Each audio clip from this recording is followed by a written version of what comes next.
जन्म पत्री मिले या ना मिले, लेकिन ब्लड का टेस्ट जरूर कराएं। कोर्ट को भी मैं ये एक निवेदन करना चाहूँगी कि उसके एक स्ट्रॉन्ग हार्ड मैसेज दे समाज को कि ये दिखावा बंद हो, हर तरह से बंद हो और उनका पनिशमेंट अच्छा दिया जाए। भगत सिंह पैदा हो तो पड़ोस के घर में हो, मेरे घर में नहीं। हम परिवार ही अपना बच्चों के साथ होते हैं, तो उसके लिए हमें अपने घर से बच्चों को संस्कार विहीन नहीं बनाना, संस्कार उनको और बढ़ा के देने हैं। पारदर्शी सफर में आपका स्वागत है। आज हम चर्चा करने जा रहे हैं कि जिस प्रकार से शादी ब्याह के बाद परिवारों में और बच्चों में तालमेल ना होने की वजह से शादियां टूटती जा रही हैं, परिवारों में कड़वाहट आ रही है या मामले कोर्ट तक पहुंच जाते हैं। हमारे इस पैनल में आज हमारे साथ हैं ज्योत्सना बागरेचा जी, जो बिल्कुल कॉर्नर पर हैं। उनके साथ बैठे हैं IIT खड़गपुर से DAV कॉलेज के retired principal doctor MP Gupta ji, और बिल्कुल मेरे साथ बैठे हैं सामाजिक कार्यकर्ता, आर्य समाजी नेता श्री देवेंद्र आनंद जी। शुरुआत करते हैं आज की चर्चा की। देवेंद्र जी, ये जो आजकल आप देख रहे हैं समाज के अंदर, शादी के बाद बच्चों में बनती नहीं है या परिवारों में कड़वाहट फैल जाती है और यहाँ तक तलाक तक की नौबत आ जाती है, इसके बारे में क्या कहेंगे? मेरा इसके ऊपर कहना ये कि हमारी भारतीय हिंदू संस्कृति के अंदर विशेषकर तलाक नाम का कोई शब्द ही नहीं हुआ करता था, क्योंकि अब की डेट के अंदर क्या हो चुका है कि लोगों में आपस में अहम की लड़ाई सबसे ज़्यादा आ गई, और रिश्ता करते समय ये देखा जाता है कि सामने वाले के पास कितना पैसा है, कितना खूबसूरत है। पहले ये होता था, बुजुर्ग देखते थे कि परिवार कितना अच्छा है, परिवार में उनके रहन सहन कैसा है, उनका समाज के अंदर उनकी कैसी प्रतिष्ठा है, उन चीज़ों के ऊपर ज़्यादा महत्व दिया जाता था। कारण क्या समझते हैं आप कि ये जो शादी के तुरंत बाद पता लगता है कि बच्ची घर वापस आ गई या परिवार में ससुराल वालों ने बच्ची से झगड़ा कर लिया, इसका क्या कारण समझते हैं? सबसे बड़ा कारण है अहम, चाहे लड़के वाले हों चाहे लड़की वाले हों। लड़की सोचती है कि मेरे पिता के पास बहुत ज़्यादा धन संपदा है, तो मेरा कोई क्या, मुझे कैसे क्यों बोल सकता है ऐसे कोई। और लड़के वाला सोचता है कि हम लड़के वाले हैं। परंतु इन सब चीज़ों से ऊपर है कि लोगों में सहनशीलता की कमी, समाज का डर खत्म हो गया, ये सबसे बड़ा कारण है इसके ऊपर। देवेंद्र जी की बात आपने सुनी है, आगे बढ़ते हैं और बात करते हैं ज्योत्सना जी से। आपका क्या कहना है ज्योत्सना जी? मैं ये कहना चाहूँगी कि एक तो सबसे बड़ी बात, हमारा समाज जैसे संभ्रांत हुआ है, तो उसके साथ कहीं ना कहीं मेरा ये मानना है कि संस्कारों की कमी है। संस्कार का मतलब मैं ये कहना चाहूँगी, हम बच्चों को बहुत अच्छे से पढ़ा दिया, हमारा परिवार, हमारे समाज ने बहुत विकास किया, फाइनेंशियल स्तर पर बहुत समाज में विकास हुआ, लेकिन हुआ क्या, हम बच्चों को ये नहीं समझा पाए कि कहीं ना कहीं हमको दूसरे परिवार के साथ जाके सामंजस्य बिठाना होगा। उसमें हमारी कमी रही, उसकी वजह से आज ये जो परिवार में बच्चे बहुत हायर एजुकेशन ले लेते हैं, उसके बाद दूसरे जगह जाके दूसरे परिवार के साथ एडजस्ट करने में उनको प्रॉब्लम आती है कि मैं इतनी पढ़ी लिखी हूँ, मैं ये काम करूँगी क्या, या मेरे को किसी ने क्यों बोल दिया। इसकी वजह से ये सारी प्रॉब्लम हो रही है और इसके हमें समाधान हमें ही ढूंढना पड़ेगा, परिवार के बुजुर्गों को ही ढूंढना पड़ेगा।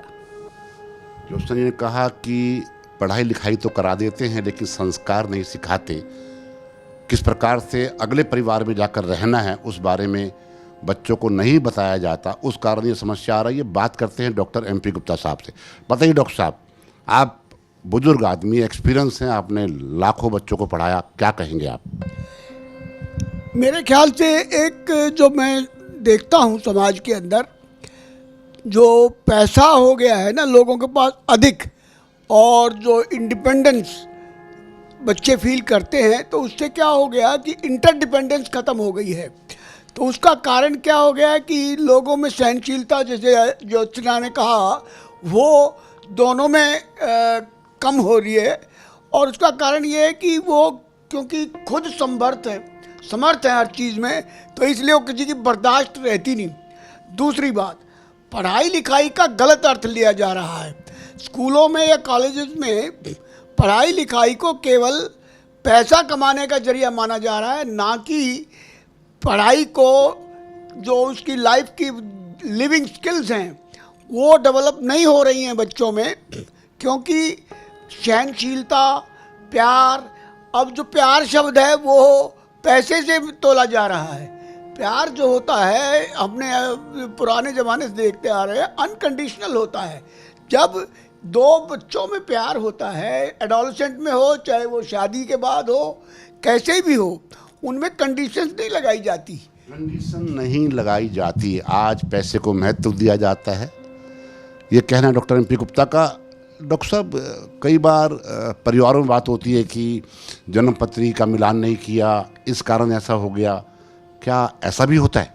हाँ, जन्म पत्री जो है उसका तो इम्पोर्टेंस अपने आप में होगा, ठीक है, मैं तो नहीं समझता जन्म पत्री को बहुत इम्पोर्टेंट चीज़ है। जो आज की डेट में कई चीज़ों में ऐसा देखने में आया है कि ब्लड ग्रुप जरूर मिलाना चाहिए। जैसे थैलेसीमिया एक ऐसी बीमारी है, यदि दोनों में थैलेसीमिया हो तो आगे बच्चों में प्रॉब्लम हो सकती है, ऐसा कई परिवारों में देखा गया है। डॉक्टर साहब ने कहा कि, और ये मैं इस बात से आप भी सहमत होंगे और मैं आपसे अपील भी करता हूँ, जन्म पत्री मिलाएं या ना मिलाएं, जन्म पत्री मिले या ना मिले, लेकिन ब्लड का टेस्ट जरूर कराएं। अब तो सरकारी हॉस्पिटल में भी टेस्ट हो रहा है, थैलेसीमिया का टेस्ट कराएं, जिससे कि आने वाले समय में जनरेशन में कैसे बच्चे पैदा होंगे उसका मालूम हो जाएगा। कुछ परिवारों में जो स्पास्टिक बच्चे या मंदबुद्धि बच्चे पैदा होते हैं वो जीन्स की कमी के कारण होता है। यदि आप ब्लड टेस्ट करवा लेंगे तो कम से कम परिवार में ये दिक्कत नहीं होगी। इस चर्चा में एक संदेश ये भी आप नोट कर दें। ज्योत्सना जी, आपका क्या कहना है इस बारे में? नहीं, ब्लड टेस्ट जरूर कराना चाहिए। ब्लड टेस्ट में हमारे बहुत सारे टेस्ट होते हैं, जिसमें खाली जीन्स का और उसका ही नहीं होता है साहब। डॉक्टर SK सरीन का भी थोड़े दिन पहले ये आपने एक सुना होगा, उनका एक इंटरव्यू आया था, उसमें उन्होंने बोला था कि अगर आपके ब्लड टेस्ट हो जाता है, उसमें आपके लिवर की, आपकी हेल्थ की, जो आने वाले 10 साल के बाद आपकी हेल्थ क्या रहने वाली है, तो इससे हम समाज को क्या दे रहे हैं, आने वाली पीढ़ी को हम क्या दे रहे हैं, उसका भी हमें एक निचोड़ निकल जाएगा। तो मैं भी इस बात से सहमत करती हूँ, ब्लड टेस्ट जरूर कराना चाहिए। ब्लड टेस्ट होना चाहिए। मेरा एक इसमें एक एडिशन और है, क्यों ना शादी ब्याह फाइनल करते हुए आप लड़का और लड़की का जहाँ ब्लड टेस्ट करा रहे हैं, क्यों ना एक हेल्थ प्रोफाइल मांग लिया जाए। क्या कहना देवेंद्र जी आपका? क्योंकि हेल्थ प्रोफाइल यदि होगा तो उसको कोई बीमारी तो नहीं है। कई बार क्या होता है, शादी के बाद मालूम होता है वो उस बीमारी से पीड़ित है जो कि पहले से है, लेकिन शादी के समय बताते नहीं है, उस कारण से रिश्ता टूटता है या कड़वाहट पैदा होती है। क्या कहेंगे देवेंद्र जी? बिल्कुल सही बात है, ये होना चाहिए कि प्रोफाइल चेक होना चाहिए उसमें। और लोग बाग इस चीज़ों को छिपाने की कोशिश करते हैं। यदि कोई बीमारी होती भी है तो उनको उस बात को कंसील करने की कोशिश करते हैं, जबकि ये सब चीज़ आगे बता के उनका चेक होना चाहिए, पता होना चाहिए। जैसे जन्म पत्री को लोगों ने आज अपने लाइफ के अंदर परमानेंट कर रखा है। जैसे हम लोगों को आज, हमारी शादी को 38 साल हो गए, हमने तो कभी हमारी जन्म पत्री मिली भी नहीं थी। हमारा परिवार बहुत बढ़िया चल रहा है, बच्चे के बच्चे हो गए, सब कुछ हो गया, परंतु उसके बावजूद भी रिश्ते खराब हो रहे हैं। क्यों हो रहे हैं? उसके पीछे सबसे बड़ा कारण है कि हम लोगों से मतलब अच्छी अच्छी चीज़ें दिखाते हैं, बाकी कई चीज़ें हम छिपाने की कोशिश करते हैं। ये तो बात की आपने संस्कारों की। जहाँ तक हेल्थ प्रोफाइल की बात है वो तो है ही है, लेकिन इसके अलावा भी शादी के बाद परिवारों के रिश्ते में खटास लेन देन के मामले को आती है। जब परिवार अपने मन से सब कुछ देता है, लेकिन उसके बाद भी कई बार लड़का पक्ष चाहता है कि उसको और दहेज मिले, और दान मिले, और मदद मिले, या कई बार झूठ बोलकर शादी कर दी जाती है। लड़का कोई काम कर नहीं रहा होता है, घर में इनकम होती नहीं है, और शादी के बाद जब दिक्कत आती है तो वो भी एक कड़वाहट का कारण बनता है, टूटने का कारण बनता है। क्या कहेंगे डॉक्टर साहब इस बारे में? ये जो बात है ना, ये जो डाइवोर्स के टाइम पे जब अनबन होती है और कोर्ट पहुंचते हैं, तो वहाँ पर जो सारा जो उनकी इमोशनल इंटीग्रेशन की तो बात नहीं करते कोई भी, लेकिन दोनों पक्ष ये देखते हैं कि मेरा कितना पैसा खर्च हुआ, और जब समझौते पर बात आती है तो नहीं, आप बात से भटक रहे हैं डॉक्टर साहब, वो बात भी हम करेंगे, लेकिन मैं केवल इतना चाह रहा था कि गलत सूचना देकर शादी कर ली जाती है, वास्तव में वो पोजीशन मिलती नहीं है। कई बार आपने देखा होगा कि लड़के वाले बताते हैं कि लड़के की सैलरी 1 लाख रुपए है।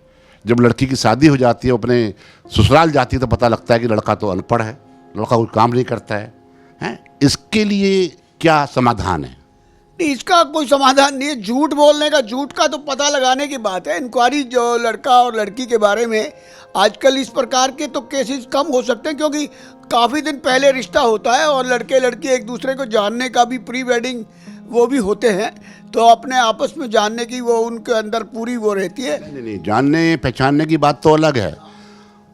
क्यों ना शादी से पहले जो उसने पढ़ाई करी है उसके पेपर वहाँ हों, जो नौकरी कर रहा है उसके डॉक्यूमेंट दिखाए जाएं, प्रॉपर्टी को लेकर बड़े डिस्प्यूट होते हैं कि हमारे 3 मकान हैं और बाद में पता लगा वो किराए के मकान में रहते हैं, तो क्यों ना वो सारी बात पहले क्लियर होके सबूत के साथ, क्योंकि आमतौर पर जब रिश्ता हो रहा होता है तो आदमी बातों पर विश्वास कर लेता है, तो क्यों ना वो सारी बातें खुलकर स्पष्ट रूप में सामने आए।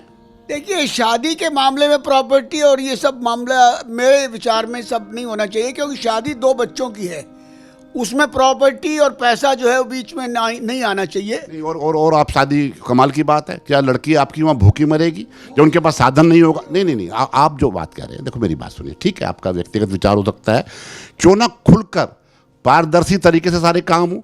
हर एक आदमी हैसियत की बात करता है, जब हैसियत की बात आएगी तो क्यों ना खुल के बताया जाए जी हमारी स्थिति तो ये है, क्योंकि लड़के वाले आमतौर पर खर्चा करवा लेते हैं बहुत ज़्यादा कि मेरे पास ये है, मेरे पास ये, उसकी हैसियत के हिसाब से लड़की वाला खर्चा कर देता है। जब सच्चाई मालूम होती है तो लोग देखते रह जाते हैं और रिश्ते टूटते हैं।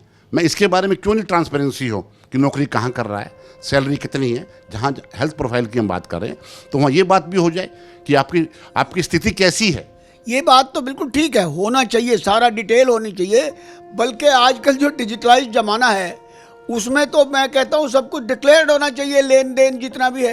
ये जो दहेज के नाम पे कुछ करते हैं, कोई कार देता है, कोई कुछ देता है और फिर बाद में मना करते हैं।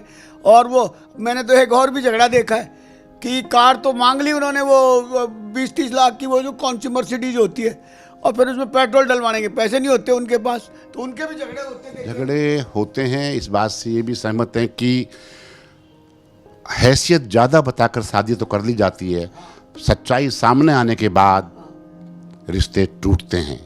ज्योत्सना जी, मैं आपसे बात करता हूँ कि ये जो छुपाव है,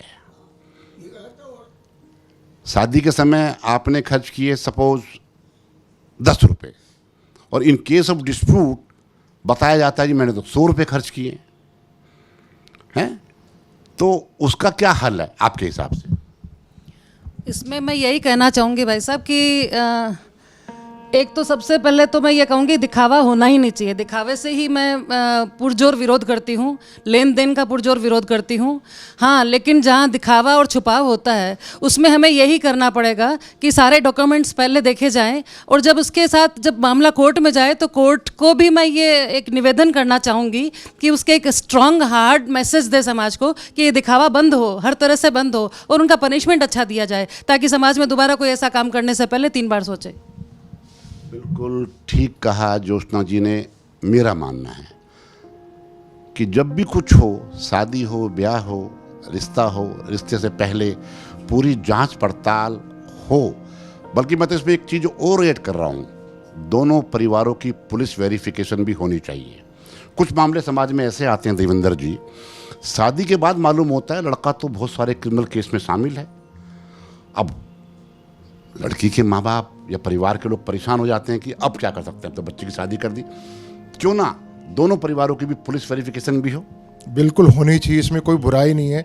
क्योंकि पहले क्या होता था, हम लोग समाज में अगर कोई बनिया है तो बनिया समाज में, पंजाबी है पंजाबी में करता था, राजस्थानी है तो अपने राजस्थान के आसपास में करता था। अब लोगों की जॉब होगी दूर दूर, पता नहीं लगता, 2-4 बार मुलाकात होती है, उसके बाद वो रिश्ते के लिए हाँ हूँ हो जाती है, उसके बाद पता नहीं लगता लड़के क्या कर रहा था, उसकी बैकग्राउंड में क्या था। उसके लिए आवश्यक है कि जाँच होनी चाहिए, ये कोई बुराई नहीं है। मैं आपको बताता हूँ, यदि आपको याद हो भी टीवी पर था, अखबारों में था कि एक डीएसपी ने शादी की और बताया गया था कि वो आईआरएस ऑफिसर है, और वो लेकिन ऑफिसर नहीं था बल्कि कोई क्रिमिनल था जिसने धोखे से एक डीएसपी लेवल की महिला से शादी की।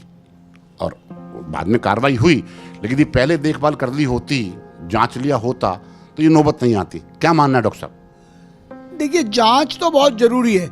इस जांच का भी एक और कारण भी है, क्योंकि समाज जो है वो अपने अपने में बढ़ता जा रहा है और कनेक्टेडनेस जो है समाज के अंदर कम होती जा रही है। पहले जो समाज में रिश्ते होते थे वो एक परिवारों के बीच होते थे, अब वो परिवारों की बजाय वो 2 एक लड़का लड़की में रह गया है खाली, तो इससे पता नहीं चलता है।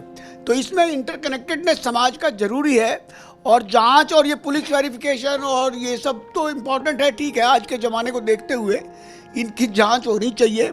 लेकिन जांच और ये सब समाज के अंदर इतना इम्पोर्टेंट इसलिए दिक्कत होती है क्योंकि ये इतनी मानते नहीं लोग इस मामले में। लोग नहीं मानते, जब भी तो भुगत रहे हैं। यदि नहीं मानेंगे तो आगे भी परेशान होते रहेंगे। मैं ये नहीं कह रहा कि लड़की पक्ष गलत होता है, लड़का पक्ष गलत होता है, लेकिन ट्रांसपेरेंसी ना होने की वजह से ये सारी समस्याएं आती हैं। यदि आपने हेल्थ प्रोफाइल चेक करा लिया, आपने उसकी पुलिस वेरिफिकेशन करा ली, आपने उसकी आर्थिक स्थिति कैसी है उसके बारे में मालूम कर लिया, तो फिर दिक्कत कहाँ होगी? दिक्कत जब ही होती है जब छुपाव कुछ होता है। क्या कहेंगे ज्योत्सना जी इस बारे में आप? इसमें मैं भाई साहब एक बात और ऐड करना चाहूँगी कि एक सामाजिक स्तर पर इसका एक वो टेस्ट होता है, सर्टिफिकेट जिसको बोलते हैं। जैसे मैं जैन समाज का बताऊंगी, जैन समाज में होता है एक तेरापंथ कार्ड करके, तो उसमें एक सामाजिक प्रोफाइल एक टेस्ट होना चाहिए। इससे दो फायदे होंगे, एक तो समाज से हमारा जुड़ाव होगा, हर परिवार का सामाजिक लेवल पर जुड़ाव होगा, तो कहीं ना कहीं एक अंदर एक भावना रहती है इंसान के कि मेरी समाज में कहीं हल्की ना हो जाए, तो उसके चलते उसका प्रोफाइल अच्छा रहेगा, और प्रोफाइल अच्छा रहेगा, सामाजिक लेवल पर उसका सर्टिफिकेट मिलेगा, तो ये शादी करने में भी एक कहीं ना कहीं समाज का एक इन्वॉल्व रहेगा। उससे दो तरह के फायदे होंगे, सामाजिक लेवल अच्छा होगा, जो कनेक्टिविटी समाज के साथ परिवार की, अच्छे बच्चों की जो आज हाई लेवल पे पढ़ रहे हैं उनकी कनेक्टिविटी जो कम हो रही है वो बढ़ेगी, और उससे कहीं ना कहीं मेरे को ये लगता है, मेरा पर्सनल ये मानना है कि समाज सुधार की तरफ ये बहुत बड़ा कदम होगा। समाज सुधार की जो संस्थाएं हैं, यदि वो इसमें रुचि लेना शुरू कर दें हर क्षेत्र में, क्योंकि मल्टी स्टोरी बिल्डिंग है, वहाँ की जो RWA है, वहाँ की जो सोसाइटी है, वो इस बात का ध्यान रखे कि परिवार की स्थिति क्या है। जबकि ऐसा मुझे पॉसिबल लगता नहीं है कि इस देश में हर एक आदमी इंडिपेंडेंट है। वो कहता है मैं क्यों बताऊं कि मैं क्या करता हूं, मैं क्यों बताऊं कि मेरी आमदनी कितनी है। लेकिन यदि इस प्रकार की एक ज़रूरत समाज समझे कि सोसाइटी या RWA उसमें एक सर्टिफिकेट देगी, या वो लोग जब लड़की पक्ष वाला यदि लड़के पक्ष वाले के यहाँ आ रहा है तो लड़की पक्ष वाला RWA से मिले और उनसे पूछताछ करें। क्या कहना देवेंद्र जी आप? मेरा इस बारे में ये कहना है कि आज की डेट में ना लोग सच को सच नहीं कहना चाहते। यदि कोई किसी के बारे में पूछता है भी ये लड़का कैसे आपके पड़ोस में रहता है, तो आप भाई साहब क्या बताओगे उसके बारे में? लोग बताते नहीं, कहते नहीं सब ठीक है, इतना कह के अपना पिंड छुड़ा लेते हैं वहाँ से। जबकि ऐसा नहीं होना चाहिए। सामने वाले परिवारों के ऊपर बाद में कितनी दिक्कतें आती हैं ये लोग सोचते नहीं हैं। मतलब कहना सीधा सा है कि हर आदमी चाहता है कि मैं चक्कर में क्यों पड़ूं, मैं पचड़े में क्यों पड़ूं। भगत सिंह पैदा हो तो पड़ोस के घर में हो, मेरे घर में नहीं। एक बात और मेरे दिमाग में आती है, मैं आप तीनों से जानकारी चाहूंगा। आपको याद है कि सरकार की नई पॉलिसी के हिसाब से हर स्टेट के अंदर शादी के बाद रजिस्ट्रेशन होता है SDM ऑफिस में। रजिस्ट्रेशन के सर्टिफिकेट के बाद ही नाम चेंज, पासपोर्ट में नाम चेंज, राशन कार्ड में नाम या प्रॉपर्टी में नाम, जो लड़की आती है आपके घर में, बहू आती है, उसका नाम जुड़ता है। लेकिन उससे पहले वो सर्टिफिकेट कंपलसरी है। क्यों ना सरकार एक पॉलिसी बना दे कि शादी के बाद, शादी में आपने क्या क्या खर्चा किया है, क्या दिया लिया है, उसकी एक अंडरटेकिंग भी फाइल करनी पड़ेगी, जिससे झूठे सच्चे जो मुकदमे हो रहे हैं, कोर्टों में हजारों मुकदमे पेंडिंग हैं, हर तीसरे घर का मुकदमा चल रहा है, तो उस पर लगाम लगेगी, ऐसा मेरा मानना है। आप क्या कहती हैं ज्योत्सना जी इस बात? बिल्कुल मैं सहमत हूँ आपकी इस बात से कि इससे समाज में जो ये दिखावापन है, जो छलावा है, उसमें लगाम लगेगी, और कहीं ना कहीं जो सक्षम नहीं है वो भी अपनी हैसियत से ऊपर जाके जो खर्चा करते हैं उसमें भी लगाम लगेगी, और समाज सुधार की तरफ एक बहुत बड़ा कदम होगा। डॉक्टर साहब आप बताइए, आपका क्या मत है इस बारे में? देखिए, यदि ये डिक्लेरेशन रजिस्ट्रेशन तो कंपलसरी कर दिया जाए, और उस रजिस्ट्रेशन में एक कॉलम हो कि कितना पैसा लगाया दोनों तरफों से, लड़के वाला भी डिक्लेयर करे और लड़की वाला भी दोनों डिक्लेयर करें, और वो उसमें सिग्नेचर जब दोनों के पेरेंट्स के या उन कैंडिडेट्स के होंगे, तो जब कोर्ट में इस तरह के केस जाएंगे तो झगड़े कम होंगे। ये आवश्यक है, अच्छा है यदि एक गवर्नमेंट कर दे तो, लेकिन लोग डरते हैं, मुझे लगता है। लोग क्या करते हैं उसको छोड़ो ना आप। हम लोग क्या करते हैं, लोग नहीं करते, जब भी तो हमें और आपको बैठना पड़ रहा है। डॉक्टर साहब भी सहमत हैं, ज्योत्सना जी भी सहमत हैं कि शादी के बाद जिस समय रजिस्ट्रेशन कराने लड़का लड़की जाते हैं, वर वधू, मतलब यही बोलेंगे हैं, पति पत्नी, क्योंकि वर वधू शादी से पहले होते हैं, पति पत्नी जाते हैं, तो SDM के अंदर वो डिक्लेरेशन देते हैं, सब कुछ देते हैं, उनकी शादी हो गई है। लेकिन यदि जो अंडरटेकिंग दे दें या एफिडेविट दे दें, हमने ये खर्चा किया है, इन केस फ्यूचर में डिस्प्यूट जो होगा उस पर लगाम लगेगी और वो नौबत नहीं आएगी जो झूठ बोला जी मैंने 1 करोड़ खर्च किए थे, उसने कहा नहीं 10 लाख खर्च किए थे, या जो भी है वो सारी पिक्चर क्लियर हो जाएगी। देवेंद्र साहब, आपका फाइनल कमेंट मैं चाहता हूँ इस बारे में।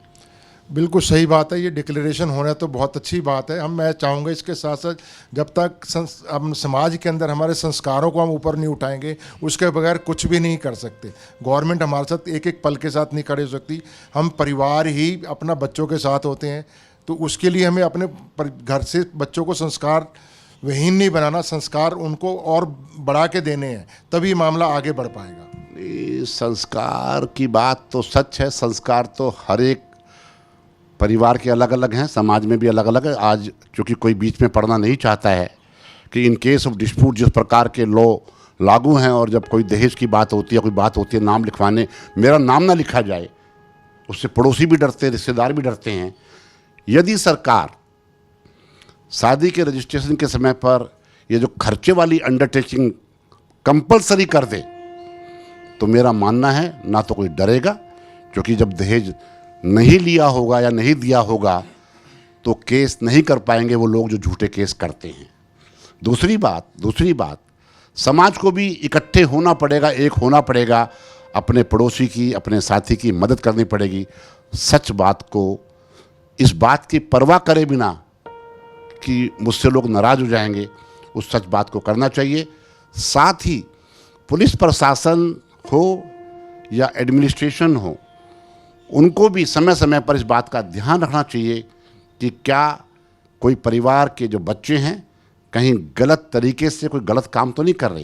यदि इस प्रकार का एक जो होता है ना, वो नेबरहुड वॉच यदि हो जाए तो बहुत सारी समस्याओं से बचा जा सकता है। क्या कह रहे हैं डॉक्टर साहब, कुछ कह रहे थे आप? हाँ, मैं ये कह रहा था मुस्लिम लॉ में ये है, जैसे वहाँ पर ना जब उनकी शादी होती है तो एक मेहर रखी जाती है कि भाई हमारा यदि डाइवोर्स होगा तो इतना 1000 रुपया हमें देना पड़ेगा। तो इसी प्रकार से, क्योंकि हिंदुओं में ही समस्या ज़्यादा है ये डाइवोर्स की, खर्चे की और दान दहेज की। और दूसरे जहाँ आपने ये सोशल पुलिसिंग, इसके लिए ठीक है, नेबरहुड स्कीम जैसे चोरी चकारी के मामले में है, इसी प्रकार से नेबरहुड स्कीम में भी हो कि भी आपस में भी मामले, कुछ घरों में देखिए कहा सुनी होती है, तो सोशल पुलिसिंग भी थोड़ी सी हो जाए तो वो बेटर होगी। क्योंकि पुलिस में जाना, कानून में फंसना तो एक अलग विषय है। लंबी बात ना करते हुए इस बात को यहीं समाप्त करते हुए मैं कहना चाहूँगा, आप भी सामाजिक बने, सच को स्वीकारें और अपने घर में होने वाली शादी को इस तरह से करें जिससे कि आने वाले समय में समस्या ना हो। रजिस्ट्रेशन के समय में एक अंडरटेकिंग भी आप दें कि हमारा ये शादी में जो लड़की पक्ष है उसका खर्चा ये हुआ है, लड़के पक्ष का खर्चा ये हुआ है, तो उससे आने वाले समय में दिक्कत नहीं होगी। तो आज हमने फाइनल किया क्या क्या? पहला, हेल्थ प्रोफाइल हो। दूसरा, समाज के अंदर जो कुरीतियां हैं उससे अलग हटकर रजिस्ट्रेशन के समय में हम लोग एक अंडरटेकिंग देने का निर्णय यदि हम भी ले लें, सरकार लागू करे ना करे या लेट करे, तब तक यदि अपना लें और झूठी शान ना बखेरते हुए बाहरी दिखावे में, चकाचौंध में ना पड़कर सच्चाई को जानने के बाद ही शादी करें अपने परिवारों में, अपने बच्चों की। आज बस इतना ही। यदि ये वीडियो आपको अच्छी लगी हो तो शेयर करें, लाइक करें और इस चैनल को अधिक से अधिक सब्सक्राइब करें। एक बात और, जो बेल बटन है, बेल आइकॉन है, उसको ज़रूर दबाएं। आप सभी का धन्यवाद, आप सबका बहुत बहुत धन्यवाद। जय हिंद, जय फौजी।